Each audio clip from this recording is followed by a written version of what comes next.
My name's Chris Brooker, and if you're not listening to Stu's Wrestling Podcast, then you need to take a long, hard look at yourself.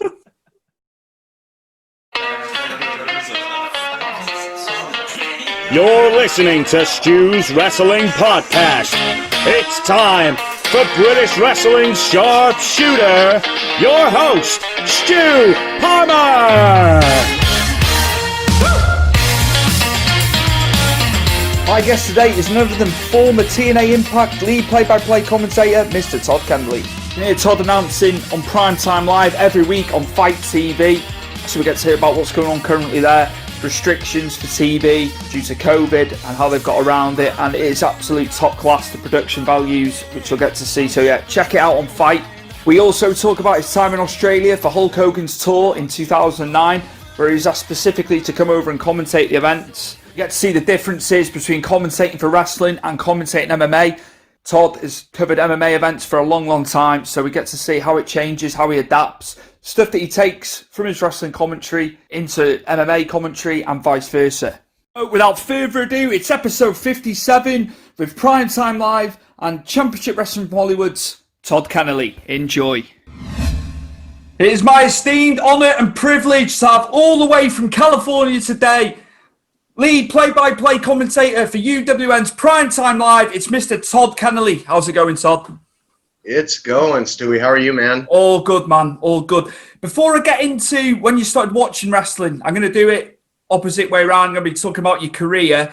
But my first question, before all that, is how's COVID been? I know it's a bit of a cliched sentence, but yeah, it's just to see how your experience has been over in California, because I know they differ from state to state with you guys in America.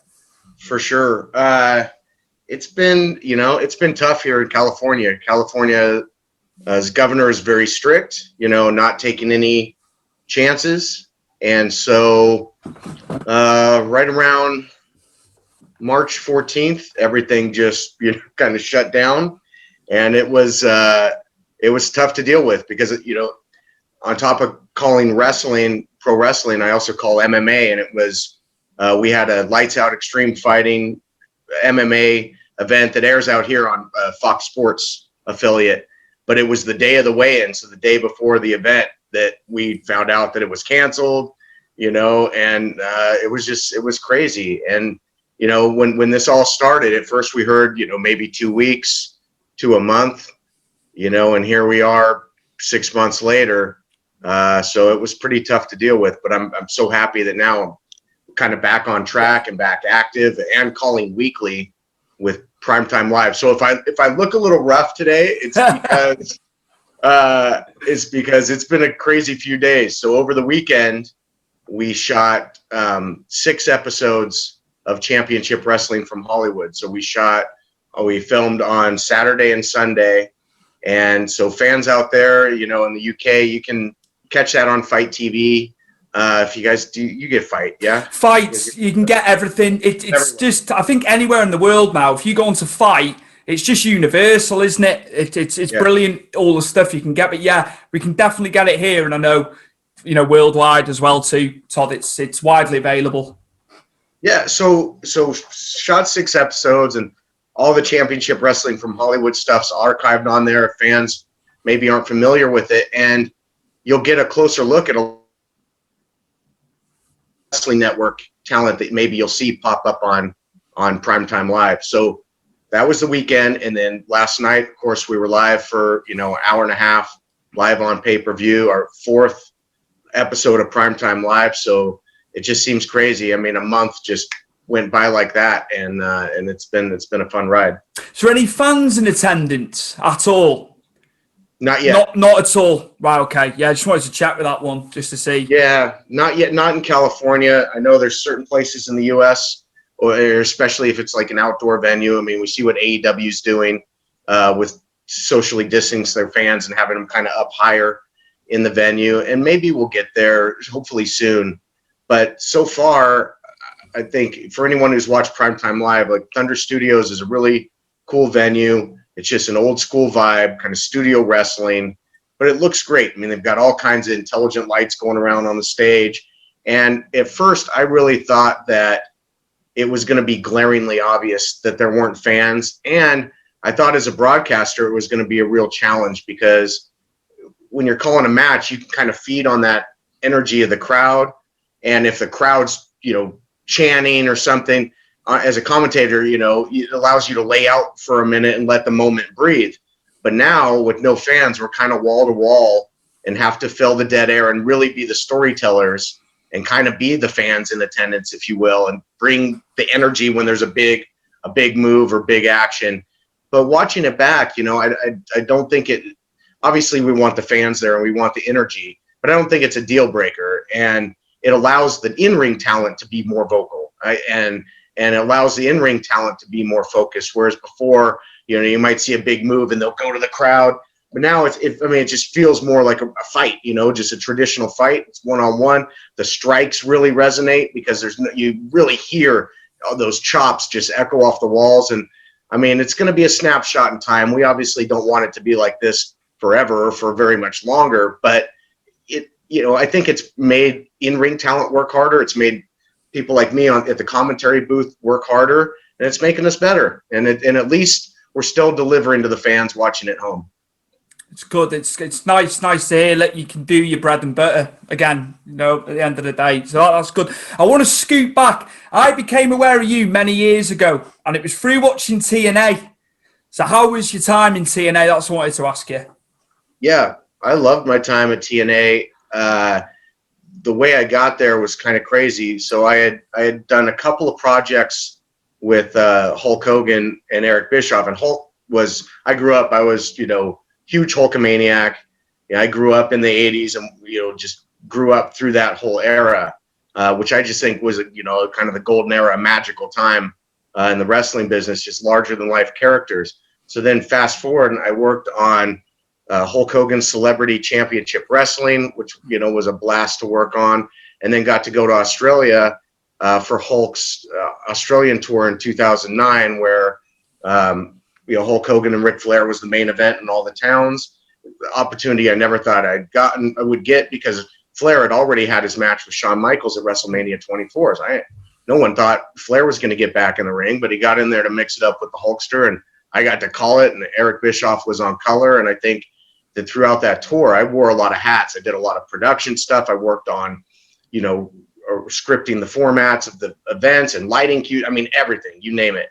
And so I know that Hulk and Eric kind of wanted, they were just then going to TNA, and they wanted to work me in. And it ended up taking a couple years, but all of a sudden I got a call from Bruce Pritchard, and he's like, "Hey, what are you doing Thursday?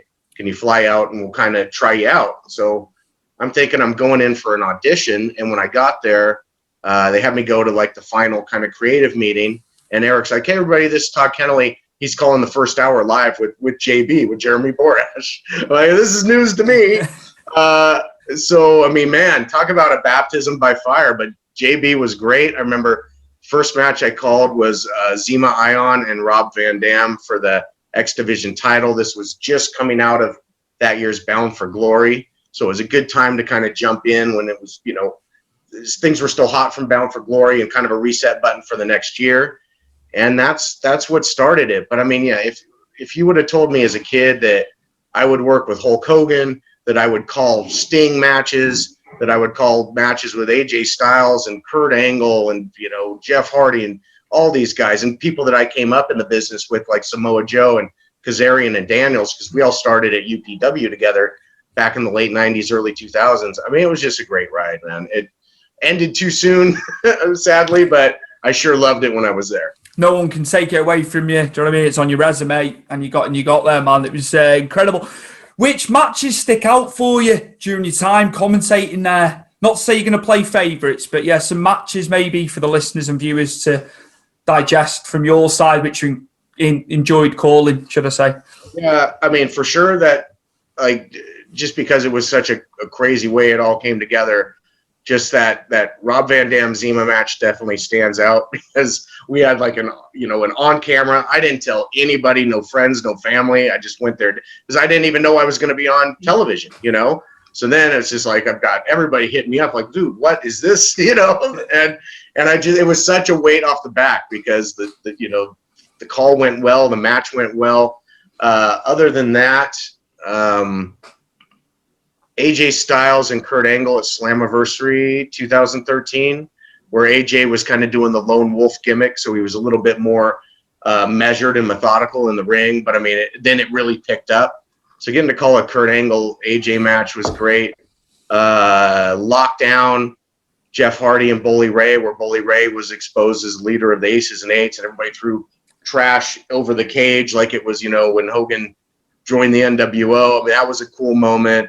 There's tons, but those are some of the ones that really stick out. And then prior to that, like I said, calling a Hulk Hogan Ric Flair match, I never thought that would ever happen. So that's definitely a highlight. I was at Flair's retirement, WrestleMania 24. I was angry that he came out retirement, personal opinion. I did go on to meet him at WrestleCon. Obviously, you called his return. What were your feelings about him coming back, in your personal opinion? I mean, yeah, as a purist, it wasn't the greatest thing. WWE gave him a proper send-off and a great send-off. You can't ask. They had the whole thing leading up that, hey, when you lose a match, it's it. And he made it all the way to Mania with the showstopper. And you can't ask for a better farewell. And then the next night on Raw, all the superstars coming out, paying homage to him. But look, at the end of the day, there's real life too. And I know from time to time, Flair's finances and stuff have been an issue, and probably had an opportunity to go out to Australia. And I know Australia was really hungry for Hulk, because he was supposed to be on a SmackDown tour of Australia years prior, when he was on that, WWE run 2002, that era, and got pulled or whatever happened. And so I know that was a long time coming. So I think Flair saw an opportunity. Look, I can go to Australia. I can work with Hogan. We can, draw some money.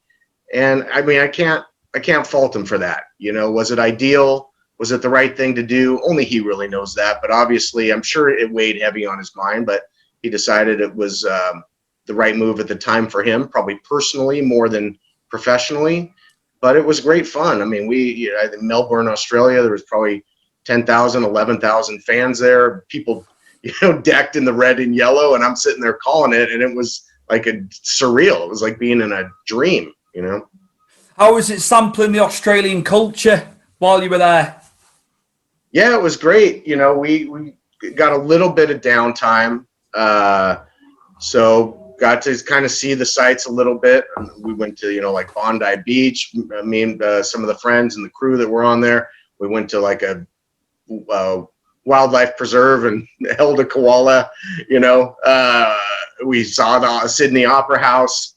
So yeah, I mean, and the people were great. Everybody there was so nice, and they were great fans, great energy at the shows. And so, yeah, I mean, it was just great experience all around.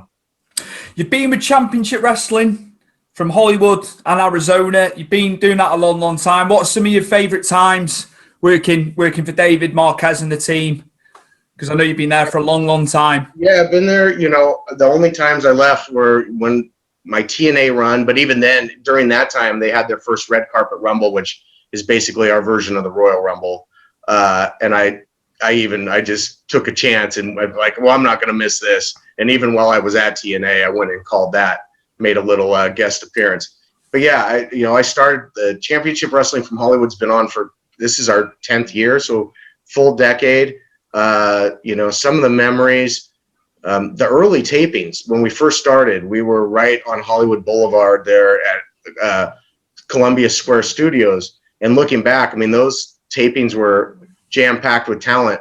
Scrap Iron Adam Pearce was and it was NWA Championship Wrestling from Hollywood back then. Yeah. So Adam Pearce was the World Heavyweight Champion, and then he feuded with Blue Demon Jr. Demon won the title during that time. So the first, masked Mexican luchador to hold the 10 pounds of gold. So that was historic. Back then, the Young Bucks were on those early tapings. Trevor Murdoch, who's now the NWA national champion, happened last week on Primetime Live. He was on those tapings with Lance Cade. Brian Danielson, Daniel Bryan was on those early tapings. So it was crazy. I mean, looking back at where talent went. Finn Balor, Prince Devitt was there. I mean, it was crazy. But some of the memories, I know one that I really loved calling was Adam Pearce and Colt Cabana had a great feud over the NWA World's Heavyweight Championship, and Cabana was always chasing, and Pearce would always find a way just to edge him out or cheat or do something. And then finally, Cabana won the title on an episode of Championship Wrestling from Hollywood. And we were at a place called the Showcase Theater. It was like an old, like classic Art Deco Hollywood, movie theater. Because when movies first kind of started, that was like a big night out. People got dressed up, and the old original Hollywood movie theaters were really fancy, all kinds of decorative, ornate stuff on the walls. And so that was one of those theaters. So it kind of worked for Championship Wrestling from Hollywood. But Cabana finally beat Pearce for the title. Excalibur was on the call with me. The place went nuts. So that was a really cool moment. I mean, we've had great stuff. And then one that really personally to me was really cool that ties into the TNA stuff was after I left TNA, after I was released from TNA. I remember my last day there, so it was Slammiversary 2013, and I caught up with AJ Styles at the hotel afterwards. And, was just talking to him about, well, this is it for me, for now. And so I remember AJ was so cool, and he was such a nice guy. But he's like, I've been here a long time talking about TNA, and I hate when this company makes dumb decisions, and this is a dumb decision. He's like, you're great at what you do. And I remember he told me that he's like, I hope you go to WWE and shove it up, TNA's what. Like, that never happened. But so a while later, AJ had left TNA and gone to New Japan Pro Wrestling and was the IWGP Heavyweight Champion. Well, Championship Wrestling from Hollywood does a few big events each year, one being the Red Carpet Rumble. And one of the matches that year was AJ defending the IWGP title against Trent Beretta. Now, this is the first time I had seen AJ since we were both in TNA together. So I didn't see him in the back that day. I think he got there a little later, and I'm out calling, the first matches of the show. And now it comes time for AJ's match. And he comes out, makes his entrance, rolls in the ring, and they're about to do the formal championship in-ring announcements. And AJ looks over and sees me at the table, rolls out of the ring, comes over. He's like, hey, brother, it's great to see you, man. Great to see you. Interrupts the ring announcements just to say hi, and rolls back in. And that's, the phenomenal AJ Styles, right? And so what a class act. So that, to me personally, it was just a great moment. And that happened on the Hollywood show. What an endorsement tell off AJ as well, giving those words, man. I bet that was amazing. Any guys within Championship Wrestling who you felt have flourished, have come through, who you didn't expect would, talent-wise? Again, not playing favourites, but some guys that have gone on to really do well and that have surprised you maybe from your perspective. For sure. I mean, I look at guys like, Scorpio Sky, no surprise, right? He was a big fixture on the show. He was, our television champion many times over. He was there from the beginning. And I mean, he's a guy so talented. I'm so glad that he's finally getting, his just due with SCU on AEW, and then breaking out as a singles talent now too. But that's a guy that just had some roadblocks along the way, and had WWE had chances, was at TNA, but just never seemed to break through. And so I'm so happy that he's finally getting that opportunity with AEW. So he was one. But the one that surprised me, and still, speaking of AEW, was Peter Avalon, because when Avalon first started at Hollywood, he was just the skinniest, scrawniest, guy you've ever seen. And his whole kind of character was, I'm the biggest man in pro wrestling. He'd kind of walk around like this, but I mean, it was like, he was so skinny and just looked like a kid. And over the years, he's just come into his own. He's become such a confident performer. He's put on a lot of size, and he wore a lot of hats. He was a producer at Championship Wrestling from Hollywood and Arizona. He's done so much.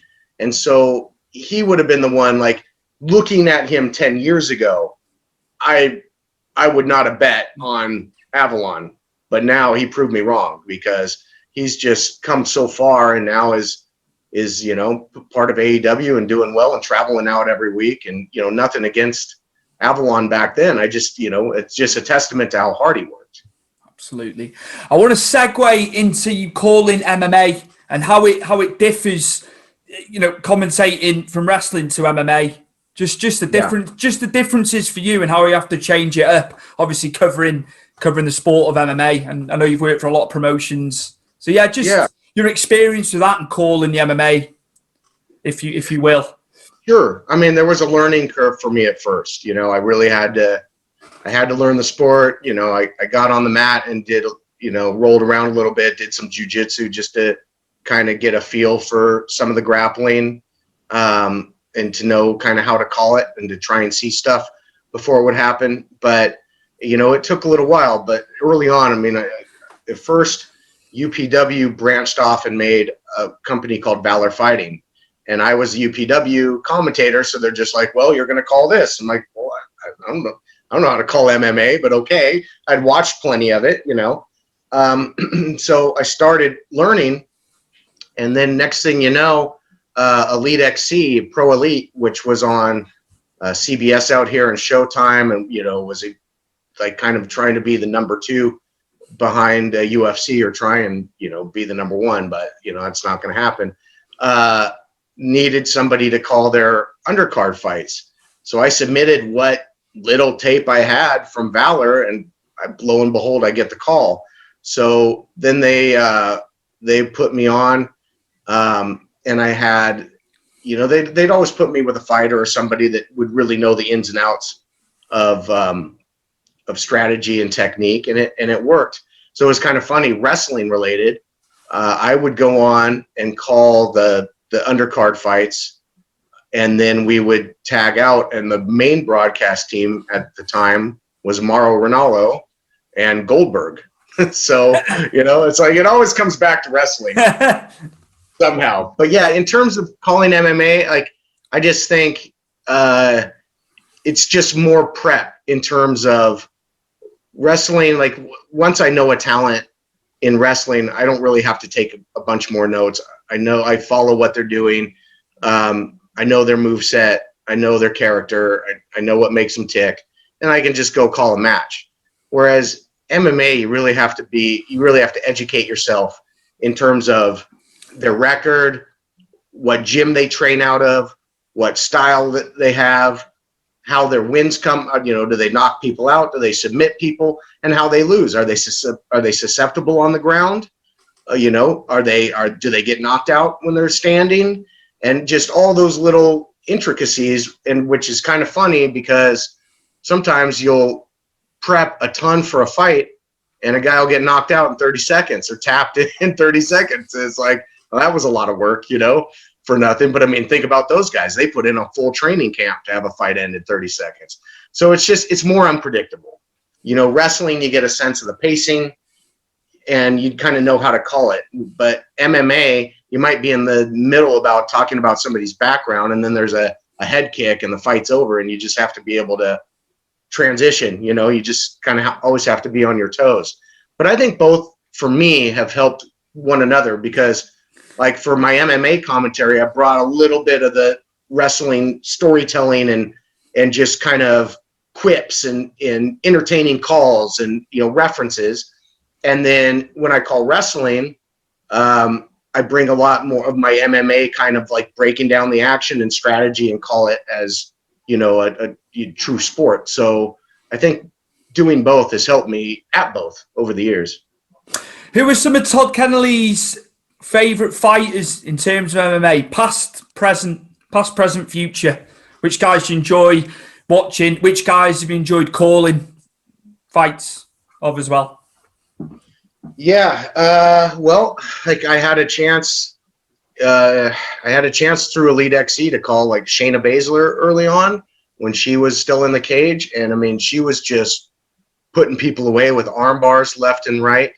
The pro wrestling fan in me, like somebody like, and I know he's his mouth gets him in a lot of trouble and his actions get him in a lot of trouble. But I mean, I'd be remiss if I said I'm not entertained by Conor McGregor and that I haven't, enjoyed watching him through the years. And he's a perfect guy in terms of being marketable in MMA, because you're either going to be a fan and you want him to go out there and finish people, or you can't stand him and you want to see him get his, block knocked off. So so people are going to pay to see him win. People are going to pay to see him lose. And that's the thing.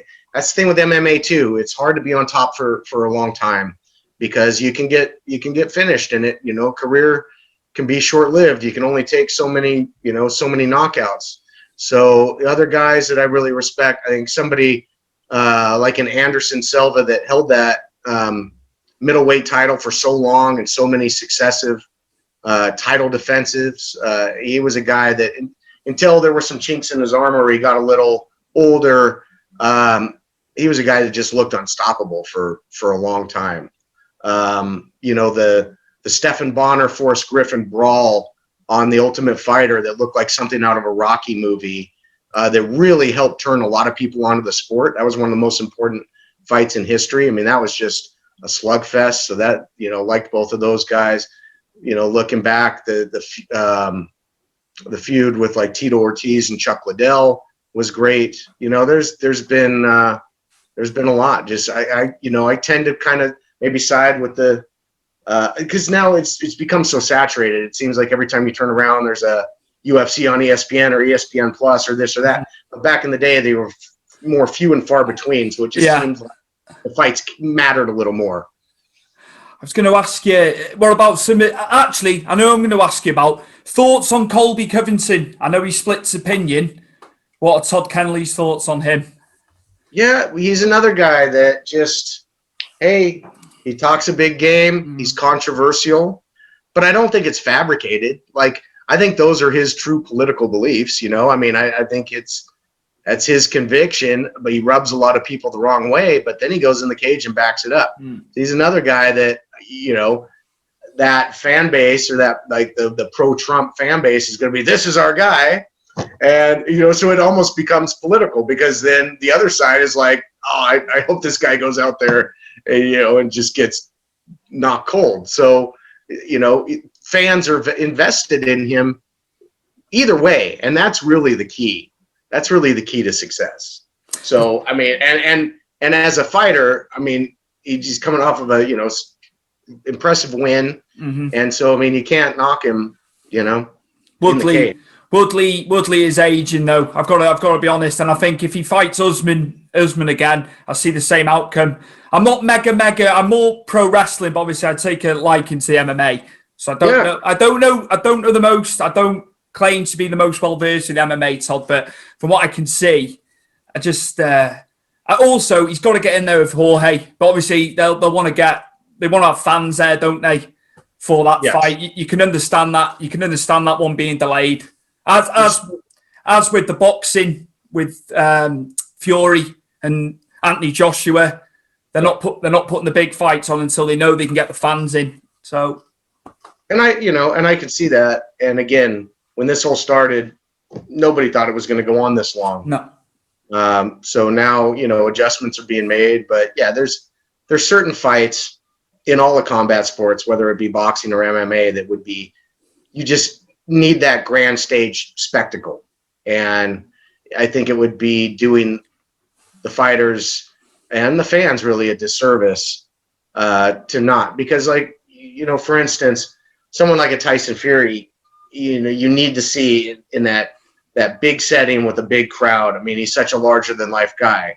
That's why, again, I liken it to, okay, I'm glad WWE had WrestleMania, but it didn't, WrestleMania in the Performance Center didn't feel like WrestleMania. No. And a big Tyson Fury heavyweight clash in an arena with no fans, just, it's not the same. Not the same. Who wins between Fury and Joshua, in your opinion? I'm going to ask you that. I've got to ask you some UK-based questions. It's a tough call, man. I just think, God, I never bet against Tyson Fury just because, I mean, you can knock him down. I mean, it looks like he's dead to rights, and he finds a way to come back and keep fighting. So, I mean, he's like a zombie, man. So, I mean, I'm just not going to bet against that guy. That's cool. That's cool. I remember him against Steve Cunningham when he got knocked down a couple of times in MSG. And to see where he is now, and he obviously learned, didn't he? Because Cunningham went up the weight to go and fight him. And I was like, this guy's not up to it. Well, he's proven me wrong. See who he's been in with, and it's incredible, man. It's incredible. Are you aware of Daniel Dubois out of the UK? I'm not. I guess I should be. He's like the modern day Frank Bruno, Todd. And he's on the BT Sport events. He's another one to watch. I'll check him out. He's going to be pushing Fury. He's going to be up there. The guy's got power. He's only 23, 24. And I can really see him making a big mark on the heavyweight division. Anyway.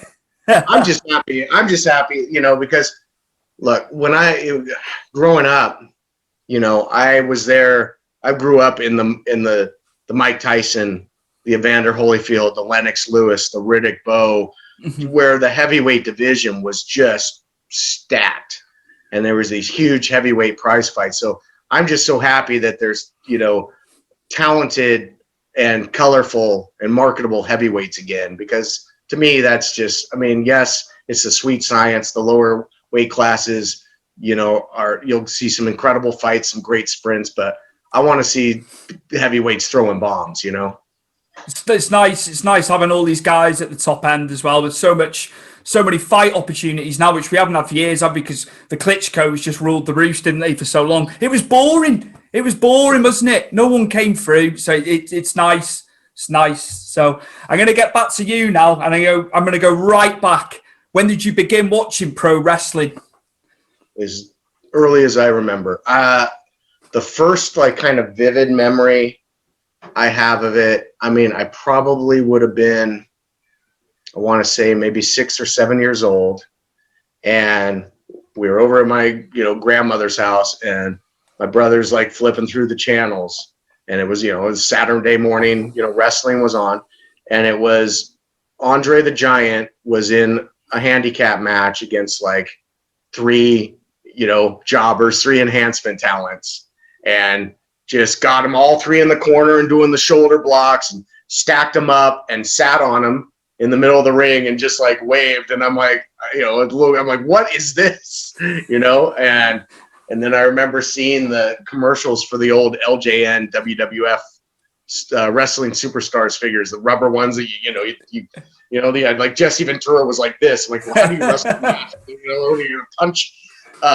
But I mean, I just remember getting hooked, and I went out, you know, would like got all of those. I still have them to this day.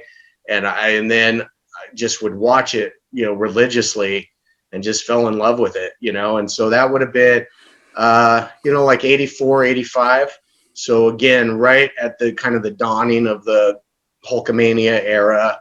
And it was fun, man. I remember, that's why I get such a kick. I know maybe you haven't seen the product yet, but the last couple weeks on Primetime Live, the way the show has started is with these very Saturday Night's Main Event style quick promos where they shoot it in front of a green screen, and they'll put like a character kind of related background, you know, like Trevor Murdoch had like a trailer park. You know, yeah.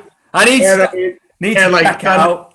Thunder Rosa had like a spider web, yeah, you know, because that's how Saturday Night's Main Event started, with just and this array of characters, and then it was always Hogan at the end, and you know, and then to Saturday Night's Main Event, and so that's how we've opened the show, which that was my favorite show as a kid, because on the weekends and stuff, you'd get a lot of squash matches and stuff building up, because live event business was really more important than TV back then.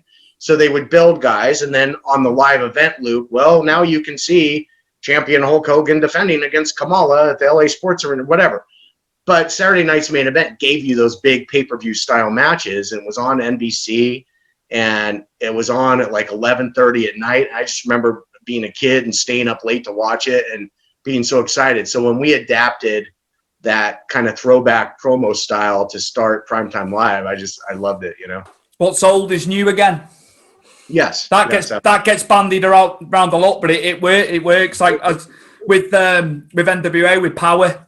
Yeah. The studio environment, absolutely. I love it. I love it. What were some of your favourite matches during the 80s and 90s? I'll open that one up to you. Sure. You know, I went to WrestleMania 2, which was split into 3 venues, but I was in LA where it was Hulk and Bundy in the cage. So that was kind of cool to be at live. But back then, I mean, obviously, you know, Hogan and Andre was just larger than life. I mean, for my money, that's still the biggest moment in wrestling history. Hogan Slam and Andre, 93,000 people. Same event, you know, Macho Man and Ricky the Dragon Steamboat was incredible. The first kind of NWA match that really I got turned on to was Clash of the Champions ran directly against WrestleMania 4. And I didn't have access. I didn't have pay-per-view and stuff at my house yet. So, or I think it was on Showtime, maybe something like that, WrestleMania 4. So I watched Sting and Ric Flair in Clash of the Champions. And it was like, man, this is, you know, it was just a phenomenal match. The whole year-long build from WrestleMania 4 to 5 of the Mega Powers exploding, I thought was some of the best storytelling that's ever been done. It seems now that, you know, feuds start and end like that, and there's pay-per-views every month. Back then, when you had the Big Four, when you had, you know, WrestleMania, SummerSlam, Survivor Series, Royal Rumble, you really could build longer-lasting feuds. And the fact that, you know, Hogan and Macho kind of got to simmer for an entire year and then boil over, that one I remember really loving. In terms of like technical matches, you know, the Flair Steamboats, Bret Hart and Mr. Perfect at SummerSlam, phenomenal match. Bret and Bulldog Bret and Bulldog getting to headline SummerSlam in Wembley for the Intercontinental title was really cool. Great match.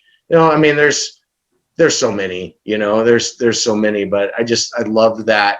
I loved that era. Even, you know, talking to like Bret, even like Bret and Piper at WrestleMania 8, I think, you know, that was probably Piper's best technical wrestling match of all time. You know, but I love that era. Savage, I just thought was, I mean, such an incredible performer that could do it all. So colorful, great promo, and then could back it up in the ring too, you know. He wasn't the biggest guy, but on screen with the persona, there was just the explosion of colour, wasn't it? What he used to his attire to the ring and everything. I was a bit, when he was heel, I hated him. You know what it's like when you're a kid. Yeah. you don't appreciate the heels. Obviously, you get older, you start appreciating the heels, don't you? I watch DiBiase's matches now, and it's like my whole psyche's different, you know, and it all makes sense. So that's $1 Million Man was awesome too. Yeah, it really was. It's just incredible time. Who do you think was underutilized during that time? Who could have been bigger, but he didn't quite make it, in your opinion? I would say maybe, you know, a DiBiase could have had a run. He would have been a great heel champion. I know he had it for a minute when Andre, you know, won it on the main event and gave it to DiBiase, but then it was vacated. You know, Mr. Perfect is another one that I thought could have had a run. Rick Rude. Those are like 3 guys that I think definitely could have had a run with the WWE title, and it would have been, you know, would have been great. Thoughts on the tag teams back then? They were great pivotal stuff. I love, you know, I mean, come on, the British Bulldogs, the Hart Foundation, you know, the Horsemen, Tully and Arn, and then the Brainbusters in WWE, the Road Warriors, the Legion of Doom. I mean, it was great, man. Tag team wrestling was alive and well back then. Who inspired you to become a commentator? I think Gorilla Monsoon. I had to ask. I had an inkling it'd be Gorilla. Gorilla Monsoon. Yeah. I loved Gorilla's calls, and he had just a mastery of it. And I don't know, he brought almost like a calm to it. Like he knew so much, and it just like, I just loved listening to him call matches, and then the way he'd break down. I mean, it's like, I always talk about, you get an education as a kid, as a wrestling fan, you know, how many, you know, 7-year-old kids know about the lower lumbar region. Well, I did, because like, hey, he's attacking the lower lumbar region. Oh, he hit him right in the external occipital protuberance. I mean, I remember that today because that gorilla, would talk about stuff like that and break down the anatomy. And I mean, he just had so many legendary calls, the irresistible force meeting the immovable object. So I think I definitely pull from gorilla a lot. I liked Vince, dude, back then. I liked Vince on Saturday Night's Main Event and stuff, just because of his manic energy. It was just like, it was fun. So how they could change it up back then, because you had Jesse the Body. Yeah. I mean, and there was great, I love that you'd have, you would, and obviously Gorilla and Bobby Heenan had great chemistry, but Vince and Jesse were really fun on Saturday Night's Main Event, because you would have, Vince, like he's about to jump out of his skin, of like, 1, 2, he got him. No, he didn't get him. What a maneuver. And then you'd have Jesse like, come on, McMahon. I don't know how you cheer for this guy. And it was just great. It was so much fun. Good times. Alfred Hayes and Sean Mooney, Coliseum Video, and obviously Silver Vision over here in the UK, but obviously Coliseum Video. I used to love listening to them on the releases. It was something different, wasn't it? They brought lots to the table. Underrated, in my opinion. Very much. They deserve some plaudits. Yeah, they were really fun hosting those, and they had a lot of banter and stuff. And then they would have different themed ones. They would have World Tour and Super Tape and all these different collections, and they were great. And to this day, I remember as a kid, I'd be so sad when I would hear promotional consideration paid for by the following, because it's like, the show's over. I'd get so bummed out that but I loved hearing Lord Alfred, because it was just hilarious. It was cool for us over here in the UK, having him on the shows. Full circle for us. It's great, man. Todd, what are your tips for budding commentators, announcers, people that want to get into it, got an interest in it? What would be your top tips? That's what I was going to ask you. It helps to be a fan. You got to care about it. You got to really, it's obvious when it's fabricated. I mean, to this day, when I call a match, I'm a fan first and foremost. I'm excited. The energy is real. I don't have to force it. And do your research, know the guys, spend the time. If you are calling a show, get with the talent and talk about what's their psychology going into this match. What's some of their things they've been working on. They might have new names for stuff they're going to hit. Characters change and tweak, and so it's important, because while the wrestlers are telling the story in the ring, we need to echo that and fill in the little things that they can't tell physically. So it's an important job. It's not just sitting there calling moves. It's storytelling. In terms of, certain things, you have to follow the ebb and flow with your energy. You can't just be here the whole time and be monotone. You can't just be here and be crazy the whole time. When, if they're grappling, you break it down. And then if there's, a big power move or a high risk move, then you need to flow with that action, especially right now with no crowds. A couple of the other things just that I've learned along the way, they always say, be careful with pronouns, pronouns, pal.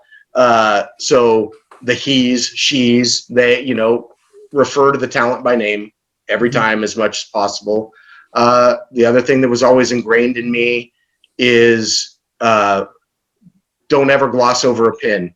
No matter what you're saying, if somebody goes for a cover, you have to stop and call it, because if you don't, you're basically saying, okay, the match isn't ending here.